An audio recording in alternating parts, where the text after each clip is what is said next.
Fala, galera! Bem-vindos a mais um episódio aqui do nosso podcast Conversas de RH. Hoje estamos aqui com super convidadas para falar sobre RH no varejo. Um mundo à parte, várias questões ali particulares, vários desafios. Então, você que já atua no varejo, embarca aqui nessa conversa, e você que não atua, mas que quer conhecer os desafios, quer conhecer os projetos, como que a banda toca por lá, também fica aqui ligado.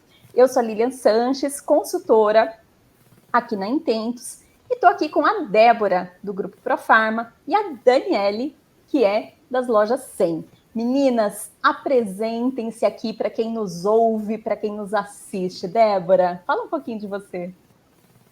Obrigada, Lilian. Bom, pessoal, tudo bom? Prazer estar aqui com vocês. Obrigada aí pela participação, Lilian. Obrigada pelo convite. Eu sou a Débora Ked, atualmente faço parte do Grupo Profarma. O Grupo Profarma é um grupo, né, que tem aí 2 negócios, a distribuição, onde nós já estamos consolidados há 62 anos, e há 11 anos aí estamos atuando também no varejo, né, com rede de farmácias.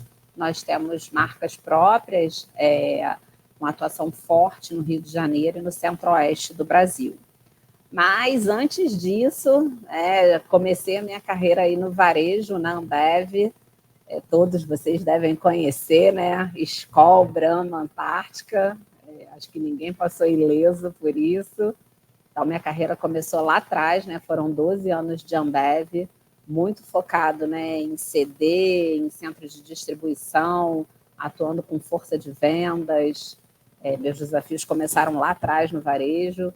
Depois passei pelo Ponto Frio, também do segmento do varejo, né, uma loja de imóveis, né, de eletrodomésticos, era muito forte aqui no Rio de Janeiro, em várias regiões do Brasil na época. E já atuei também em outros segmentos como mineração, educação, e atualmente estou aí no Grupo Profarma. Mãe de uma dançarina carioca, né, Débora? Tem muito mais coisa aí dentro desse pacote, né? Com certeza. Bom, Dani, você, conta para quem nos assiste e ouve por aqui, quem é você? Bom, primeiro, obrigada aí pelo convite, né, de estar aqui com a Débora discutindo aí sobre o varejo. Eu tenho uma história aí de mais de 20 anos entre comunicação e RH. Eu comecei um pouquinho diferente aí a minha carreira, passando primeiro por comunicação, depois migrei para a área de recursos humanos e trabalhei em diversos segmentos, majoritariamente indústria, então trabalhei em indústria química, trabalhei na agroindústria, depois eu fui para bens de consumo. Então, aí eu tive um gostinho aí de como é que funciona, né, essa questão da força de vendas, do ponto de venda. Então, tive aí uma primeira experiência, vamos dizer assim. Depois eu fui para uma farmacêutica que também vivia um pouco dessa realidade, a Bion, e agora estou nas lojas 100. Então, eu estou inaugurando 100% no varejo agora, então é um universo muito novo para mim. Então, tive algumas surpresas muito, muito interessantes que eu vou compartilhar aqui com vocês. E um aprendizado muito grande também, de conseguir, né, transitar entre setores e indústrias tão diferentes assim, e aprendendo um pouquinho de cada uma. Então é isso. Dani, vamos começar então por isso que você trouxe, né? Quando a gente fala de gestão de pessoas, muitas vezes a gente fala dos processos, a gente fala dos programas, né? Daquilo tudo que a gente acaba fazendo ali enquanto profissional de RH, com maior ou menor complexidade, tamanho de acordo com o tipo de empresa, né? Mas para você que flutuou aí entre ambientes diferentes, né? Indústria, tech, está no varejo, o que você percebe como maior diferença quando a gente fala de varejo? Quais são as particularidades que você enxerga quando cai nesse universo todo? Uma coisa assim que já me chamava a atenção, que eu tinha inclusive muita curiosidade, é que assim, tem um desafio muito grande geográfico, né? Tem uma dispersão geográfica muito grande, então normalmente as empresas de varejo estão presentes aí em diversos estados, em diversas cidades, então tem essa dispersão geográfica que é um desafio, né? Então, como é que você estrutura programas e iniciativas que consigam pegar, né, um número grande de pessoas. Normalmente, o varejo tem uma mão de obra intensiva, então tem bastante gente trabalhando no varejo. Então, eu acho que a quantidade de pessoas, a dispersão geográfica, eu acho que a questão do treinamento, então, de ser um segmento que depende muito da mão de obra. Então, a gente tem lá, né, falando aí agora, né, já falando um pouco de loja 100, a gente tem nas pontas, né, os nossos colaboradores representando a empresa, né? Então, como é que você garante que esse treinamento chega, que a cultura chega, que as mensagens chegam em todas as pessoas? Então, garantir essa uniformidade, essa padronização também é um desafio. Então, isso foi algo que eu tinha muita curiosidade de entender como funcionava. Então, já tinha muita coisa que estava estruturada nas lojas 100 e funcionava muito bem, mas ainda tem coisas que são desafios aí para mim, que eu ainda estou entendendo como é que funcionam. Débora, segue o gancho aí. O que você percebe aí dessas particularidades do varejo? Eu super concordo com a Dani, né? Sofro aí, né, das mesmas dores. E só gostaria de acrescentar que, assim, além dessa questão mesmo, né, desse volume de mão de obra que a gente precisa, né? A gente tem aí desafios de seleção, né, muito altos aqui. A gente praticamente, né, o foco do nosso time, né, fica muito aí voltado para a seleção, para recrutamento e seleção. Acho que tem um desafio das novas gerações, né, que estão chegando no mercado de trabalho e tem outra relação com o trabalho mesmo, a escassez de mão de obra, né, gente? Assim, as pessoas não querem mais trabalhar em comércio. Tem a questão do horário que é puxado, tem a questão, né, da batida, final de semana, trabalha sábado, trabalha domingo. Nosso segmento é farmácia, né? Então, assim, a farmácia não para. A pandemia a gente não parou em momento nenhum. Enquanto todo mundo estava em casa, as nossas lojas estavam abertas, né, 100%. Então, acho que além desses fatores todos, né, que ela trouxe, né, aqui a gente escuta muito, né, dos executivos, mas vai tirar para o treinamento? Mas se eu tiro o cara da loja para fazer treinamento, eu estou sem o cara na loja, eu deixo de vender. Né? Então, assim, a gente faz eles entenderem que isso, na verdade, né, é para gerar mais receita, é para gerar mais venda, é para você ter um time mais bem preparado, né, que vai representar a marca. Para mim, essa equação ainda é um grande desafio. Débora, eu quero pegar bem isso que você trouxe. Ainda essa semana, essa semana mesmo, eu vi uma notícia falando do movimento contrário ao 6 por 1. Né? Eu não sei se vocês liram isso, está bem recente, está esse movimento falando que as pessoas não deveriam trabalhar 6 por 1, porque isso afeta a qualidade de vida, enfim, um questionamento mais profundo, mas quando a gente olha a própria CLT, ela fala do trabalho 6 por 1, porque a jornada de trabalho prevista em CLT é de segunda a sábado, que convencionou-se que a maior parte das empresas compensam o sábado durante a semana, né? Mas a nossa legislação sobre o trabalho, ela fala que a gente deveria trabalhar 6 dias, então, assim, é um pouco mais... A discussão é mais profunda do que falar se eu concordo ou não concordo. E toda vez que surge essa discussão, né, eu me pondo aqui do lado da pessoa que não trabalha 6 por 1, né, às vezes acontece, quando a gente tem evento, às vezes até trabalhamos 7 por 7, né, quando tem eventos finais de semana, mas são coisas isoladas. Mas essa questão da gente querer o nosso conforto, eu não quero trabalhar sábado e domingo, mas eu quero ir na farmácia que ela esteja aberta, eu quero ir no restaurante, eu quero ir no shopping, eu quero ir no mercado. Né? Então, também traz ali toda uma dificuldade da própria logística, de calendário, de como que essas pessoas vão trabalhar, enfim, traz um problema maior. Mas eu queria pegar, estou trazendo só um ponto aí para quem não viu, né? Essa luta agora de tirar o 6 por 1, vejam, pesquisem aí no Google que vocês vão encontrar algo sobre isso que está bem recente.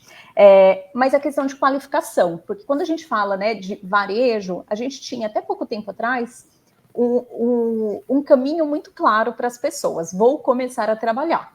Eu até vejo assim, sou lá do século passado, mas na minha geração, eu comecei em comércio, trabalhando, comecei em loja, aquele negócio de sair da escola, vou arrumar um emprego, passei ali na loja, que tinha uma placa na porta, entra ali, já sai trabalhando no mesmo dia. E é muito aprendizado que você tem. E eu costumo falar que na minha geração a gente ia trabalhar na loja, a gente ia para o McDonald's. Né? Então, se você estava numa cidade grande, tinha McDonald's, senão você ia para o comércio, pronto, e acabou. E era ali que muita gente fazia escola, né? E hoje você tem essa questão que a Débora trouxe, não é mais a escolha natural de muita gente. E ao mesmo tempo, né, quando a gente fala indústria, quando a gente fala de operação, quando a gente fala de varejo, a gente também esbarra na questão da falta de qualificação das pessoas, e não é nem qualificação profissional, é qualificação de ensino básico que vem com déficit gigante, né? Queria saber isso de vocês, qual que é o impacto, né? Daí a gente fala de uma questão até maior que é social. Qual que é o impacto da falta de qualificação das pessoas, tanto para entrar na empresa quanto depois, porque depois a gente vai transformar essas pessoas em líderes, em gestores, né? A gente precisa dar uma continuidade. E aí, como que fica? Quem quiser falar, tá? Dani, Débora, joga a bomba para vocês seguem com a conversa. Eu posso começar aqui, porque até pouco tempo atrás a gente estava tendo essa discussão, você até apoiou, né, Lilian? Você até participou aí de algumas discussões, onde a gente, né, falava muito ali da atuação do pool de seleção, né? Nós temos aqui um pool de seleção justamente porque o volume de vagas é muito alto, o turnover é alto, né? A gente tem um turnover alto justamente por conta das pessoas, né, quererem sempre e buscar algo, né, que elas consideram melhor, com uma carga horária melhor. Então, a gente já tem um turnover natural, a gente tem a expansão e a gente tem, assim, a régua dos nossos gestores altíssima, querendo os melhores candidatos. E a gente não vai ter os melhores candidatos porque essa conta não fecha. Os melhores candidatos não querem trabalhar neste segmento, né? Ou não é a primeira escolha deles, ou, né, se eles têm ali uma oportunidade que paga um pouquinho mais, ou tem um benefício um pouco melhor, né? Eles já querem essa outra oportunidade. Então, assim, o que a gente também tenta conscientizar muito os nossos gestores é que, assim, a gente não tem mais aquela quantidade de candidatos para te ofertar, né, e os melhores, né, e com a qualificação, a gente tem um gap enorme, né, de educação, como a Lilian trouxe, que a gente não vai cobrir, a gente não vai conseguir nem com o meu treinamento. É social, né? Não é? É social, específico. É muito maior que isso. E aí, assim, a conta não está fechando, sabe, pessoal? Não sei se Dani tem percebido isso, mas aqui a gente percebe que a conta não fecha. Aqui a gente tem esse desafio, né? A conta também não fecha, assim, e essa eu acho que é uma questão que eu percebi, né? Bem diferente das outras indústrias, né, setores que eu trabalhei, porque obviamente o varejo tem uma rotatividade muito maior, né? Então é esperado. E você tem, no final das contas, pouco espaço de manobra, né? Porque você está concorrendo com uma indústria que não trabalha final de semana, né? Que de repente tem um plano de carreira muito mais estruturado, tem benefícios melhores, enfim. No nosso caso, a gente ainda tem um agravante, porque a gente tem uma filosofia super legal, que é de crescimento interno. Então, a gente só recruta externamente quando esgotam todas as possibilidades de não ter uma mão de obra interna. Então, inclusive entre lojas, entre unidades, ou Dani, entre lojas, não, entre lojas. Então a gente tem um pool, principalmente nas lojas, eu te diria. A gente tem um pool de pessoas. Então isso sempre foi muito estruturado. Como a gente identifica os destaques da ponta, como é que eles vão subindo. Então a gente tem um pool, né, sempre muito quente lá, porque tem expansão, porque tem rotatividade, então a gente vai sempre usando essa mão de obra. Mas o que acontece com a gente, então? A gente tem as vagas de entrada, né? Que aí tem a da loja, tem o do CD, o do depósito, e tem o do centro administrativo. Então, a gente traz essa geração nova para começar e crescer dentro da empresa. E aí, o desafio se torna ainda maior, se torna um desafio geracional, que foi o que a Débora estava falando. Porque hoje, né, as gerações mais novas que estão aí, elas estão procurando outras coisas, né? Então, a gente tem casos hoje de gerentes e até diretores que começaram a trabalhar na empresa 20 anos atrás e cresceram aqui dentro junto com a empresa, né? E se estruturaram e criaram família, educaram filhos, tudo aqui dentro, né? E hoje as pessoas têm muito menos vínculo com as empresas como tinha antigamente, né? Então, a gente tem casos de pessoas assim que não ficam nem na experiência, porque eu não gostei, então eu vou embora, né? Uhum. Então, o nosso desafio é ainda maior, porque a gente tem essa preferência por criar as posições internamente. E aí tem sido um desafio muito grande de atratividade desse público mais jovem. Então, esse tem sido, além da atração e seleção, né, de fazer essa roda girar, essa tem sido uma constante preocupação minha de que caminhos a gente vai trilhar aí para conseguir ser atrativo para esse público, porque, enfim, estamos falando que tem carreira, que tem oportunidade internamente, e ainda assim né, a liga não tem acontecido. Então, eu concordo com a Débora e acho que no nosso caso tem uma pimentinha a mais aí nesse tempero. E apesar de vocês trazerem isso, né, mas não é uma dificuldade específica do varejo, né, porque hoje a gente tem vários setores passando exatamente pela mesma questão, então, assim, os dois pontos, escassez de talentos, né, para atração, e a questão de gerações, até todo mundo que chega, quando a gente vai conversar aqui com as empresas para programas de liderança, para montar os projetos de treinamento, e todos trazem, a gente está com uma dificuldade entre as gerações, conflitos, entendimento, comunicação, blá, blá, blá, né? 100% dos gestores estão com a mesma dificuldade, né? E toda vez que a gente tem essa mudança geracional forte acontecendo, ele traz para a gente esse desafio, porque o mais fácil é essa pessoa ali com mais tempo, com outros modelos de trabalho, com outros padrões, identificar aquele outro que é errado, né? Então, esse novo que está chegando está errado. E, na verdade, a gente tem um grande desafio aí em todas as empresas, que é identificar como que a gente consegue conectar isso, né? Nem tão 8, nem tão 80, não ir para os extremos, assim, a gente conseguir chegar num papel ali de aprendizado coletivo.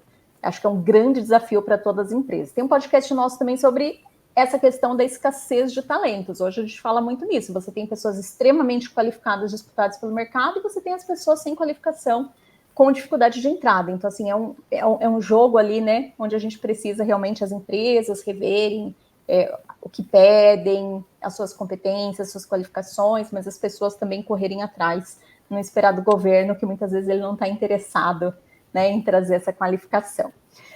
Quero saber de vocês agora o seguinte, o que vocês enxergam, né? Começo de ano, e a gente sempre olha para frente, enxerga os desafios. O que vocês enxergam aí de principais desafios quando vocês olham nessa visão de RH para dentro do varejo, para dentro dos negócios? O que vocês citariam ali como principais pontos de atenção, de preocupação, atuação esse ano? Bom, assim, a questão do turnover é sempre uma preocupação para a gente, né? Assim, a gente ter as pessoas ali muito rápido para reposição, porque um dia, né, sem uma pessoa na loja é resultado, né, impacta diretamente o resultado do negócio. Então, aqui, né, a gente tem muito essa preocupação, né, com a seleção. Eu acho que um outro foco, né, aqui para a gente, né, esse ano a gente vai tentar fortalecer bastante, é a questão mesmo da capacitação, do desenvolvimento contínuo, né, das pessoas estarem aí, né, aprendendo, se desenvolvendo, né, se capacitando de alguma forma. A gente tem batido bastante nessa tecla aí com os nossos gestores. E falando, né, de liderança, a gente entende que é o norteador de tudo, né, assim, a gente vai investir muito em desenvolvimento de liderança, a gente está aí com planos, né, para fazer um programa bacana, parrudo, para que os líderes possam se desenvolver, para que eles possam ter uma visão um pouco mais estratégica, né? Porque o varejo também é muito imediatista, muito do execução, vamos embora. Resultado hoje, né? resultado na veia, é o aqui e agora, né? O que eu posso fazer agora e assim, como é que eu posso desenvolver essa visão um pouco mais estratégica. Então, eu diria que são aí essas 3 frentes, né? O turnover, a gente está sempre ali com um banco, né, de talentos, né, para repor aí as vagas, né, e fora os desafios de expansão que a gente tem. Desenvolvimento dos colaboradores, né, assim, as pessoas se sentirem desenvolvidas também, a gente sabe que isso hoje é valor para as pessoas, né? Elas querem ser desenvolvidas, se sentir desenvolvidas, e desenvolvimento da liderança, né? Acho que a gente trabalhar aí muito nessas 3 frentes. Bom, do meu lado aqui é muito parecido, né? Então, aqui eu estruturei o ano em 2 pilares, então, olhar principalmente a questão da liderança e a questão da cultura. Então, aqui na nossa operação, existe muita coisa descentralizada do RH, então, atração e seleção, por exemplo, hoje é descentralizado. Então, tem muita coisa que ainda está nesse pilar aí da liderança. Então, a gente vai trabalhar muito forte na estruturação dos processos de RH, mas olhando muito liderança, porque é um pilar fundamental aí, né, para as operações, já que a gente tem tanta mão de obra. E a outra questão é a cultura, né? Então, a gente está num momento de transformação. A minha vinda foi muito em função disso, então a empresa está passando por um processo de profissionalização da gestão, então a família está se reestruturando, pensando mais no longo prazo, então essa perspectiva mais de onde a gente vai estar, quais são as competências que a gente vai precisar desenvolver para poder chegar nesse futuro, como é que a gente prepara esses líderes, a questão da expansão, então como é que a gente prepara essa mão de obra para não ser gargalo de expansão, porque hoje né? Imagino que a Débora deva ter a mesma situação aí. Mas então tá amparado aí nesses 2 pilares aí que são fundamentais, né? De cultura e de liderança. Na verdade, a gente sabe que tem muitos outros fatores, né, Dani? Assim, às vezes a gente não tem nem ali o alvará da loja já resolvido, a gente não tem, né, uma documentação, mas cai sempre na conta do RH, Sim. né? A gente tem as pessoas, então o RH virou gargalo, né? Então, como Exato. é que a gente se blinda, né, disso aí? Exato. E acho que um desafio muito grande daí para o RH é manter essa agilidade que o negócio precisa, né? Porque diferente de outros negócios, onde você vê ali projetos e planejamentos mais longos, onde você tem uma sequência de projetos acontecendo, de ações, de resultados, pessoas que estão há anos na empresa e que seguem uma linha de desenvolvimento.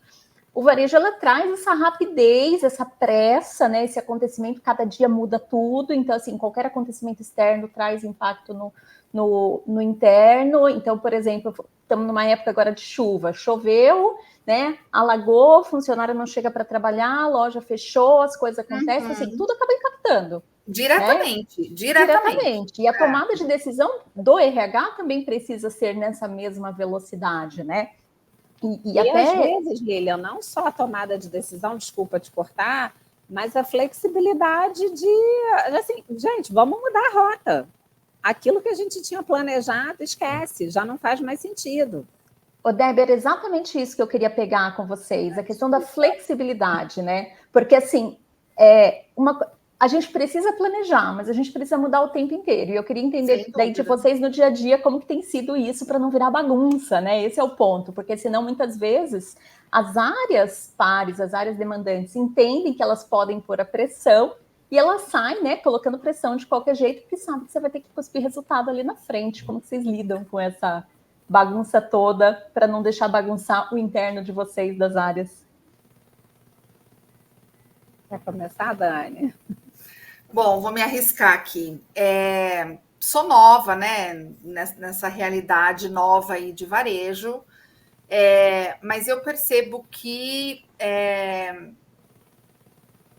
a gente se estrutura à medida que dá para se estruturar. Então, acho que diferente de outras empresas, a gente ainda consegue se planejar um pouco melhor do que outras referências do varejo que eu tenho.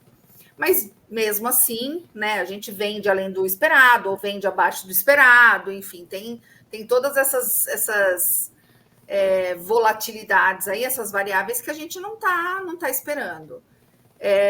O que eu sempre falo, né, para a minha equipe, para as pessoas que trabalham comigo, a gente precisa ter um processo estruturado, que é o guia do que deve ser feito, da forma como deve ser feito, mas a gente também precisa olhar a questão do negócio. Então, se dá para flexibilizar, se dá para atender o negócio, né, e abrir mão de alguma coisa do processo, de uma data, de alguma coisa assim, a gente faz, né? Então, eu falo que eu gosto de estabelecer uma relação de confiança com o negócio, porque quando eu falo não, eles sabem que, olha, não dá mesmo. Porque quando dá, eu falo sim, né? Então, eu tento estabelecer essa relação para eles terem confiança de que quando dá para flexibilizar, a gente vai flexibilizar. E não se agarrar ao processo, né? Tem muita gente que se agarra ao processo e aí acaba enrijecendo muito a entrega de resultado do próprio negócio, né? E aí inviabiliza, enfim. E o que eu vejo muitas vezes é que se o RH nessas situações coloca muitas barreiras, é a hora que ele acaba sendo ultrapassado. Né? As pessoas não esperam o RH agir, elas vão lá, agem sozinhas, porque elas estão lá na ponta mesmo, vem aquele discurso, curva, né? Vem aquele discurso, você não sabe o que eu estou passando aqui, eu precisava agilizar, você não me ajudou e tchau. Né? E o RH perde totalmente espaço, muitas vezes. Exatamente. Eu vou muito nessa linha também do processo, assim, eu acho importante a gente ter o processo para nortear, né? Porque senão, assim, até para inovar a gente precisa de processo, né? A gente tem visto muito isso com uma diretoria de inovação que a gente implementou na empresa recentemente. E, assim, o ponto de partida deles é sempre o processo, né? Como é que é o as-is, como é que acontece hoje, né? Como é que é o processo e o que eu posso inovar, o que eu posso fazer diferente. Então, eu acho que o processo vai sempre servir como um norteador, mas, assim, o varejo é um bicho diferente, gente, não adianta. É diferente de tudo, de todos os outros segmentos, de tudo que a gente já viveu, tudo que a gente vive. É diferente, a gente tem que estar aberto ali, a gente tem que estar flexível para flexibilizar, para abrir a exceção, né? Sempre que necessário que a gente entender que faz sentido, né? Acho que é isso mesmo, né? Não dá assim, não dá para encaixotar, né? Às vezes tem gestor que chega assim, olha, contratei esse cara aqui. Não, peraí. Né? Isso daí não faz muito sentido. Vamos lá, né? Vamos combinar, estou junto contigo, mas né, tem coisas que vão fazer sentido, tem coisas que não vão. Mas, no geral, acho que o varejo é um bicho diferente, né? É diferente de tudo. O segmento é muito ágil, é muito, né, muito nervoso. Um evento, né, interno ou externo muda tudo. Então, assim, como eu já estou acostumada, né, já vivi muito, né, nesse meio e vivo até hoje, hoje eu faço parte de uma área corporativa dentro do varejo. Né? Assim, então, meu desafio maior é mostrar para a minha equipe, né, que assim, gente, não sofram, não é pessoal, não é com a nossa área, não é desmerecendo o nosso trabalho, não é porque não tem jeito, vamos reorganizar a rota. E hoje a gente conseguiu assim, construir uma relação tão bacana que o negócio tem nos procurado muito assim de uma forma consultiva, né? O que vocês acham disso aqui? O que DO acha, né, da gente seguir esse caminho? Ou o que DO acha que a gente pode fazer aqui para melhorar esse resultado aqui que não está legal? E aí, assim, a gente fala, então vamos fazer um treinamento de 8 horas. Não, 8 horas não dá, vamos fazer de 3 horas. Tá, reorganiza tudo para fazer lá, você sabe disso, né, Lília? Tô junto aí com essa bagunça, né? Vamos lá que a gente muda. É isso, conteúdo de 8 horas vamos fazer em 3. A entrevista que era para a gente fazer, sei lá, em 3 dias, né? Aquela quantidade de candidatos, vamos fazer um dia só um mutirão. Então, a gente está aberto ali o tempo todo, entendendo a necessidade e se colocando mesmo como parceiro de negócio, sabe? Ô, Deb, o que você entende que foi assim, fundamental para você conseguir construir essas parcerias? Para você ser respeitada, para você, enquanto profissional de RH, ser chamada para essas conversas, né, ser consultada? O que você entende assim, de principais dicas que você coloca para quem está ouvindo a gente? De, tipo assim, segue esse caminho, que isso aqui ajuda bastante, né? Porque no começo é normal a gente não entender muito o funcionamento e acabar quebrando a cara um pouco também, né? Até aprender. Eu acho que é conhecer o negócio, é estar lá, é ir, né, onde as coisas acontecem, entender o negócio, entender o cliente, entender a dor do cliente, né? A partir do momento que eu fui visitar uma loja, né, que eu comecei a entender a realidade da loja, aí sim eu comecei a pensar em ações, em projetos que faziam sentido dentro daquela realidade. Não adianta eu pensar num treinamento de 8 horas, lindo, maravilhoso, com a consultoria XPTO. Não vai funcionar, não é a realidade. A loja acontece em turnos diferentes. Eu tenho turno da manhã, eu tenho turno da tarde, eu tenho um computador, né? Às vezes para atender, né, várias pessoas. Não dá. Então, assim, conhecer o negócio, tá? Onde as coisas acontecem, né? Entender a dor do cliente e pensar em algo que faça sentido. Acho que essa é a grande dica, né? Que quando, né, a gente entendeu que assim, não, a gente tem que estar onde a coisa acontece, né? Eu preciso entender, né? Eu preciso conversar com as pessoas do negócio, né? Isso virou aqui uma chave e a gente conseguiu realmente, né, discutir ali, né? Discutir no bom sentido, né? Mas, ó, eu entendo sim a sua realidade. Não, você não pode falar que eu não entendo, porque eu entendo. Eu fui lá, eu participo da reunião com você, eu estou no teu GTM, eu estou na tua matinal, eu estou na tua reunião de resultados. Comecei aí nas reuniões de resultados também, né? Escutar o que eles falam, como é que estão os indicadores, aonde que está apertando o calo. Então, acho que essa é a grande dica que eu deixaria aí, né, para quem atua nesse segmento e em qualquer outro, tá? Eu ia falar isso, né, Débora?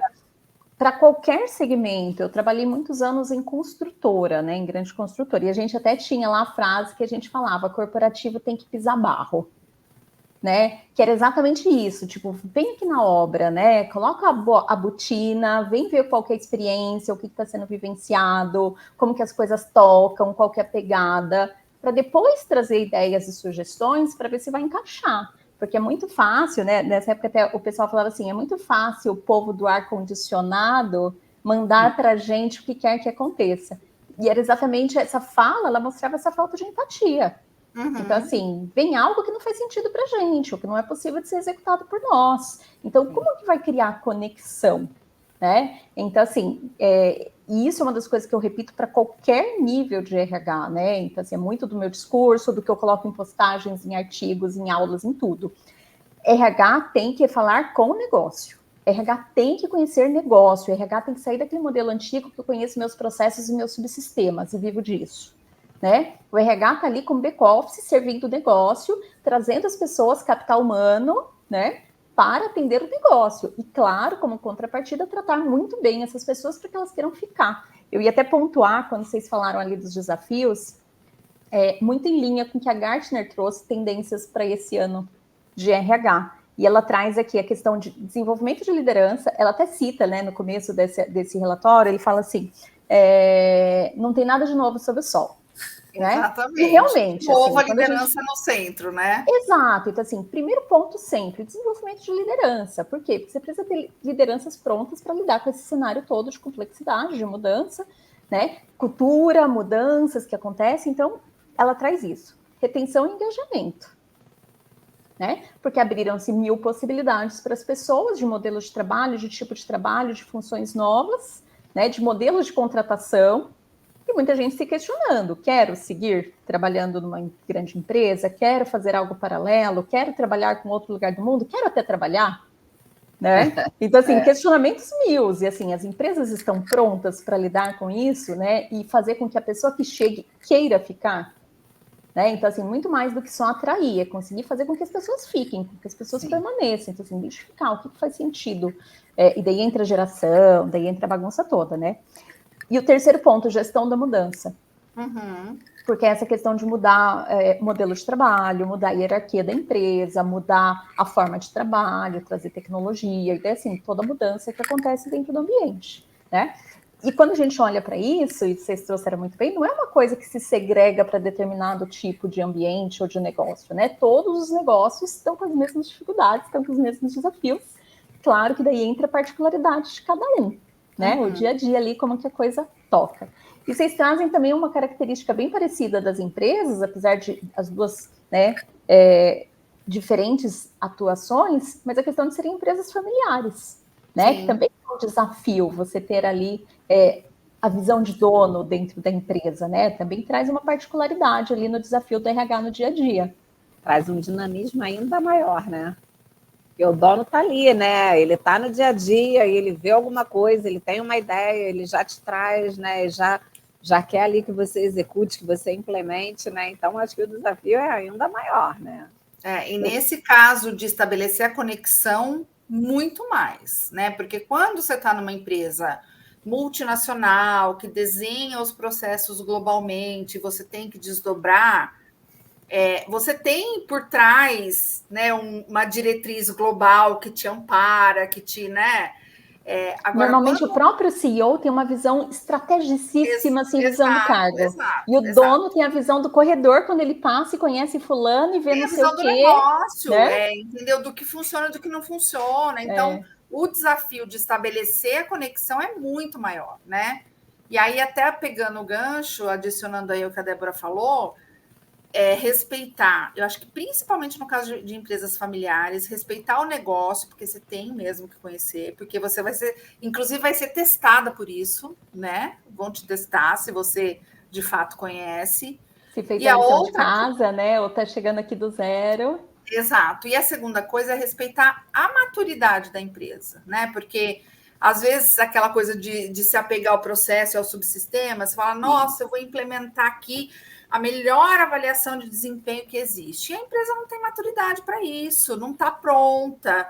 Então, às vezes, você tem que, né, desapegar um pouco desse ideal que você tem na cabeça e ir fazendo o que dá e caminhando em direção ao que você precisa, né?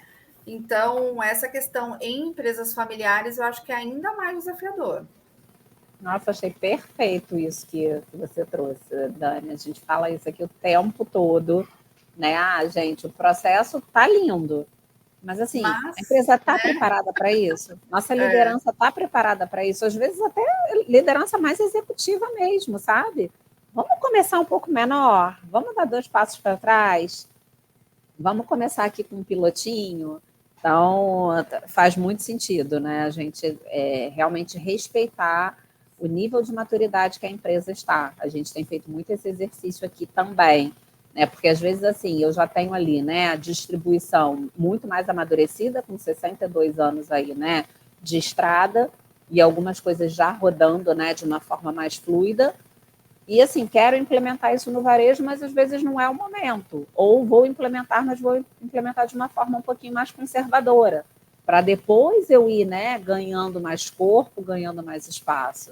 Então, concordo muito com esse ponto também do nível de maturidade. Isso é excelente. E, assim, é uma das coisas que a gente trabalha muito, tanto maturidade, né? Então, vou implantar um processo, começa pequeno, né? Sim. Começa básico, depois você vai implantando ali mudanças, melhorias. Esse respeito que a Dani trouxe, respeitar o que existe, né? Às vezes a gente chega com muitas ideias, faz cursos, faz coisas, fala, nossa, vamos fazer, vamos acontecer, mas é olhar para o que tem.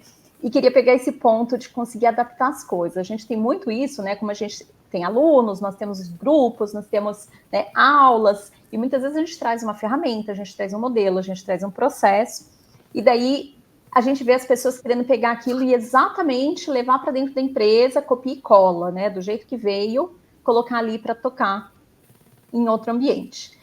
E o que a gente sempre pega é nessa tecla, a gente fala, gente, não existe algo que deu certo em outro lugar que vai encaixar 100% dentro da sua empresa.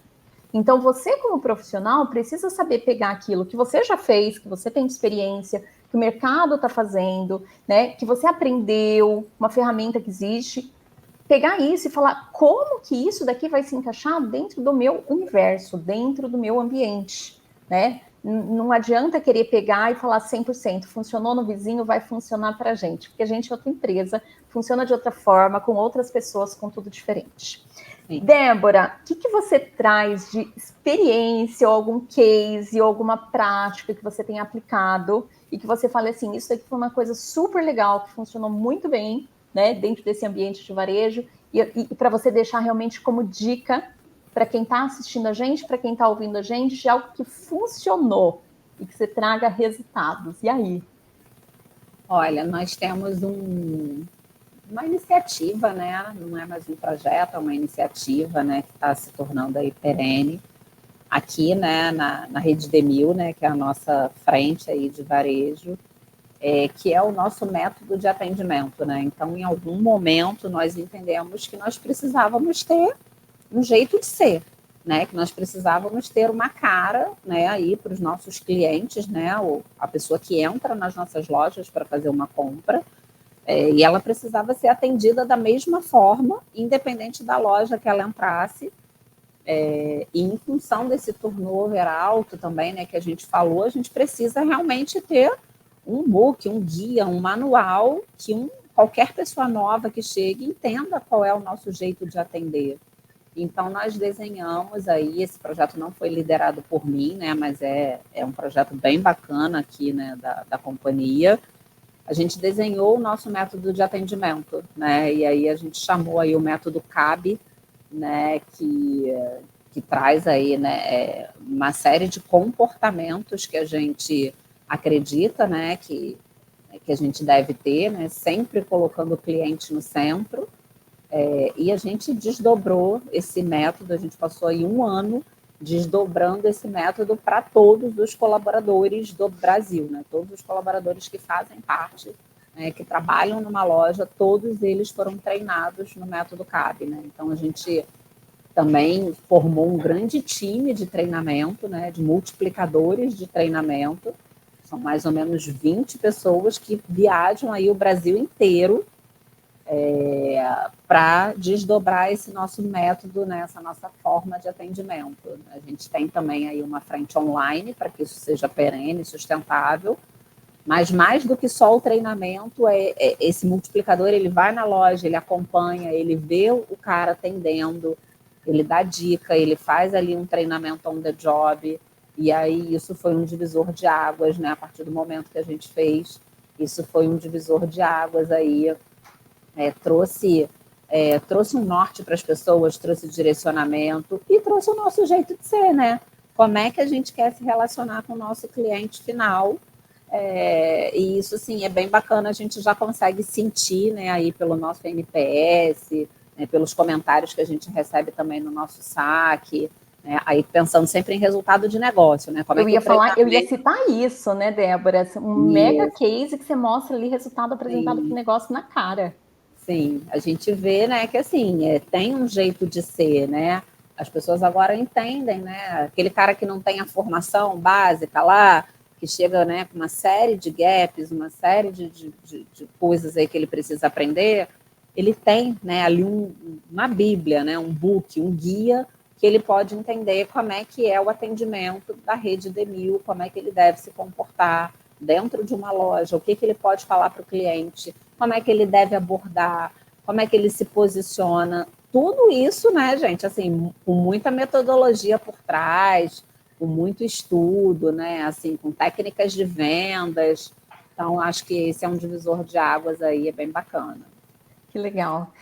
Bom, Dani, e você? Alguma dica, algum case, alguma experiência aí que você queira compartilhar com quem está nos acompanhando por aqui? Indo já para o nosso finalzinho?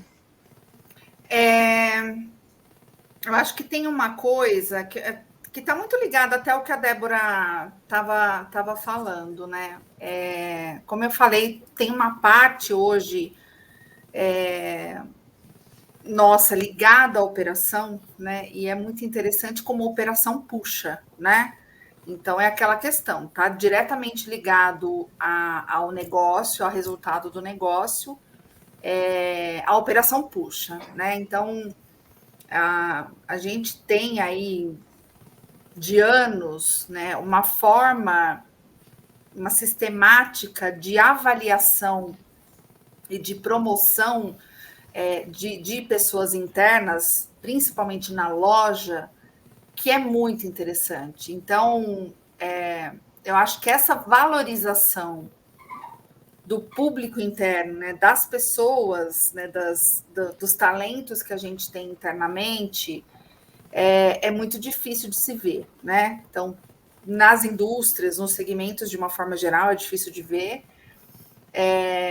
E no varejo, eu acho que ele é especialmente, né, necessário, vamos dizer assim, por ser uma indústria, né, um segmento que precisa tanto de mão de obra, né? A gente costuma falar que o nosso negócio é gente, né? Então, a gente tem o produto e a gente tem as pessoas que vendem o produto não vende sozinho, né? Então, o nosso negócio é gente, o nosso negócio é atendimento. Então, acho que essa valorização interna, né, eu acho que é algo que a gente deveria olhar mais de perto, assim. Então, foi uma surpresa muito, muito legal que eu tive.